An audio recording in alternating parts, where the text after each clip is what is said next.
We have seen lately a lot of attack by politicians, especially from the Tanga wing, on civil servants who are unable to adequately defend themselves. We have seen the Deputy President and his associates warn CSS and PSS he believes are standing on his way to learn from history. Some of the Deputy President's associates have ominously asked Cabinet Secretary Matiang'i and PS Karanja Kibisho to learn from the fates of the late Professor George Saitoti and Joseph Kaiseri. These are very loaded and desperate warnings that should not be wished away. But we also want to tell the Deputy President that he should also be prepared to learn from the history of other Deputy Presidents in the past that he wants us to study from. We are, however, not surprised that Ruto has gone on this tangent again, ranting and cursing with the characteristic anger and bitterness at people he believes owes him the presidency. It is not just about BBI or the presidency. Ruto is angry because the taps of corruption have run dry and the fake projects he used to launch are no longer available. For these, he must face the president, not civil servants. The DP likes to remind everyone who cares to listen that he is the second in command. Yet his obsession with civil servants, who are ideally his juniors, underlines a deep insecurity, painting him as one not sure of himself, his worth, and his future. He has only two options: face the president or get out of government and chart a new career path. We want to remind the DP that the civil servants he is attacking are not the problem. The problem is his vile character and politics of entitlement, division, and anger at a time the nation is focused on reconciliation, forgiveness, and unity. We will never tire of reminding the DP that he is his own worst enemy and must confront his demons. For a man who spends so much time hanging around churches, we are amazed he hasn't found someone competent enough to pray for him to arrest his fast unraveling political career. Ruto is pursuing his presidential ambitions at a wrong time, in a wrong way, and probably in a wrong country. That is the end of the written statement.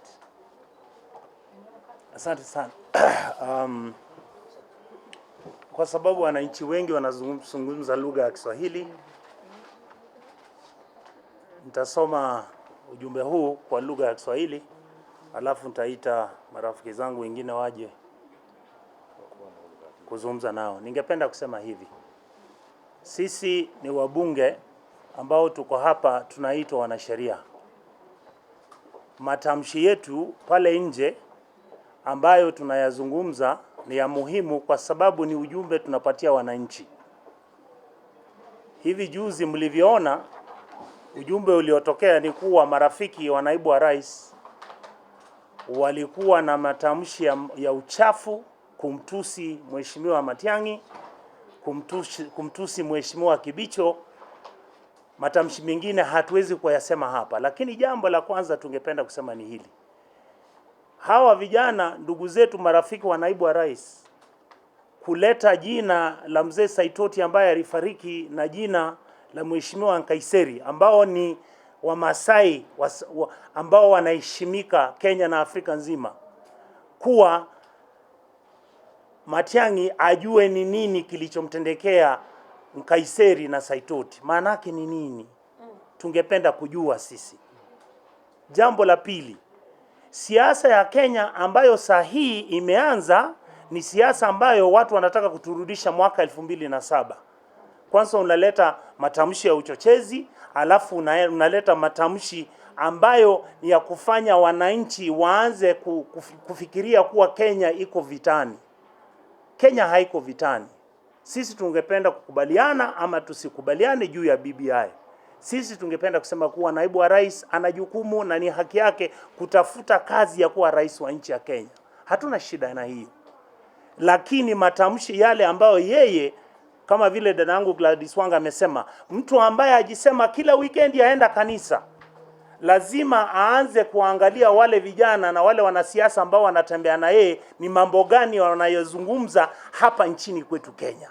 Hatutaki nchi yetu tena turudi mahali tulipokuwa mwaka 2007. Kwanza unaanza siasa ya matusi, alafu unaleta siasa ya chuki, baada ya hapo unaanza siasa ya vita. Hatutaki kurudi hapo. Na mimi kama mwananchi ambaye natoka eneo wakilishi kule Kisii na ni Mkisii, hao vijana walikuwa nasema ati sisi twala watu.